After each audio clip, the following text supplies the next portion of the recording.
60,000 करोड़ का निवेश होना है। इसमें राज्य सरकारों की बड़ी भूमिका है। तो विदेशों में बच्चों को नौकरी दिलवा सकते हैं। जिनके पास ओपनिंग आती हैं, जिनका विश्व में प्रेजेंस है, उनके साथ हम तालमेल हमें बनानी है।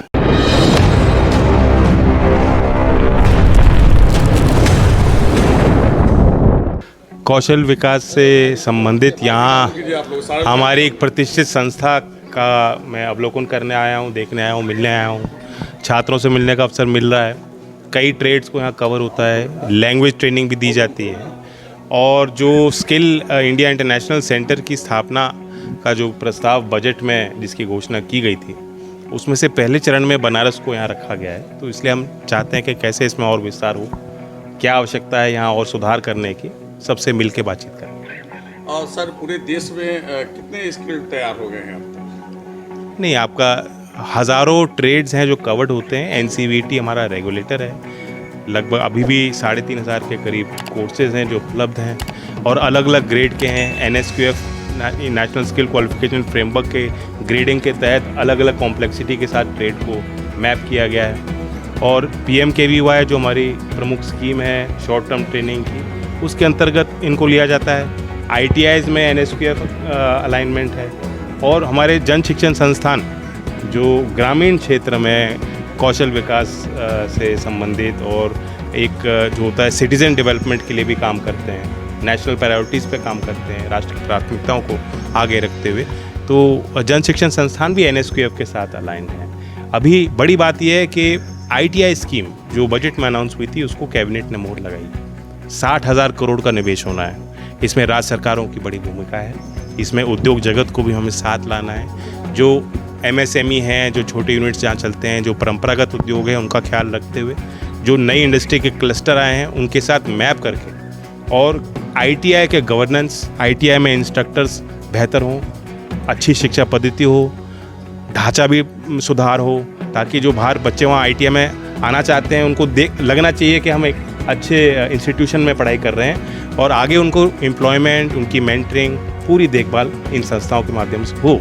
देश में 1000 ऐसे ITIs को अपग्रेड करना है। हब एंड स्पोक मॉडल में इसको हम क्रियान्वित करेंगे। 200 हब होंगे, एक हब के साथ 4 ITI को अटेंड किया जाएगा। उसकी भी योजना चल रही है और उसकी चर्चाएं चल रही हैं। अभी नॉर्थ ईस्ट स्टेट्स का कॉन्फ्रेंस हुआ, अभी साउथ इंडियन रीजन का कॉन्फ्रेंस हुआ। आज मैं यूपी में भ्रमण कर रहा हूँ। यूपी में विभाग से जो उनका फीडबैक मिला। कल सोनभद्र में कुछ हम शुरुआत करने जा रहे हैं दूसरे मंत्रालयों के साथ।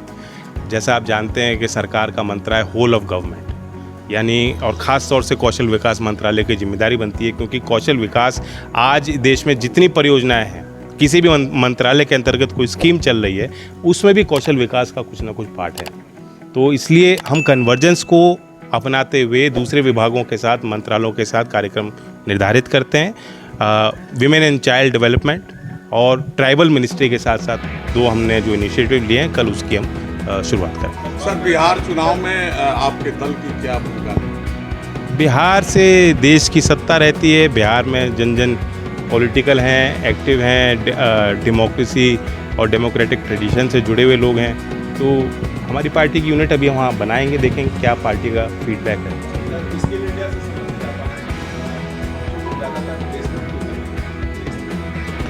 स्किल बहुत संभावना है। यहाँ जो स्किल इंडिया इंटरनेशनल सेंटर में हम बैठे हैं, इसका एक ऑब्जेक्टिव है आउटवर्ड माइग्रेशन। और मिनिस्ट्री ऑफ एक्सटर्नल अफेयर्स के साथ, NSDC के साथ हमारे मंत्रालय ने बातचीत करके एक फार्मूला तैयार किया है कि जो RAs होते हैं, जो सेंडिंग स्टाफिंग ऑर्गेनाइजेशंस होते हैं, जो विदेशों में बच्चों को नौकरी दिलवा सकते हैं, जिनके पास ओपनिंग आती हैं, जिनका विश्व में प्रेजेंस है, उनके साथ हम तालमेल हमें बनानी है। तो यहाँ भी SIIC में भी हम RAs को यहाँ मोटिवेट करेंगे कि यहाँ जो बच्चे पढ़ रहे हैं उनको हम लैंग्वेज ट्रेनिंग भी दें। चाहे जैपनीज़ भाषा सीखना चाहते हैं उसकी भी हम यहाँ व्यवस्था करें। इंग्लिश ट्रेनिंग यहाँ हो रही है, ताकि जो आउटवर्ड मार्केट्स में डिमांड है, आप देखते हैं कि यूरोप में एजिंग पॉपुलेशन है और हमारे देश में एक यंग पॉपुलेशन है। तो वो चाहते हैं कि अच्छे और इंडियन वर्कर्स का सम्मान, उनकी रिस्पेक्ट पूरी दुनिया में, जो वर्क एथिक है, जो उनका स्किल लेवल है, उसका लोहा दुनिया ने माना है। तो इसलिए बनारस के भी यहाँ यूथ जो है, नौजवान, पूर्वांचल के जो नौजवान यहाँ प्रशिक्षित होंगे, उनकी कहीं भी दुनिया में नौकरी लग सकती है। बड़े कंसेप्ट में स्किल भी होना जरूरी है, अभी भी कंफ्यूजन है। बिल्कुल है, असल में परंपरागत तौर पे बच्चों को बताया जाता है कि आप स्कूल पूरा करो, उसके बाद आप जो है और कुछ नहीं है तो चलो कॉलेज कर लो, और मौका नहीं मिल रहा चलो ITI कर लो। तो ऐसा नहीं है, लोग शॉर्ट टर्म कोर्सेज़ को ज़्यादा पसंद कर रहे हैं। इंडस्ट्री बहुत तेज़ी से बदल रही है, इंडस्ट्री की रिक्वायरमेंट कुछ और हैं, और हमारे जो परंपरागत शिक्षा की व्यवस्था है उससे हम कुछ और बच्चों को सिखाते आए हैं, उसमें भी व्यापक तौर पे परिवर्तन हो रहा है। राष्ट्रीय शिक्षा नीति ने कौशल और शिक्षा को दोनों को साथ में जोड़ा है। ये दोनों एक अंग हैं, इनको अलग नहीं देखना चाहिए। और हाल में ही हम 15 तारीख को भी AI के क्षेत्र में फ्यूचर स्किल्स में एक बड़ा कदम उठाने जा रहे हैं। स्किलिंग फॉर AI रेडीनेस का कार्यक्रम 6ठी कक्षा से 12वीं कक्षा में स्कूल जाते बच्चों को मौका देंगे कि आर्टिफिशियल इंटेलिजेंस को समझें और प्रशिक्षित हों।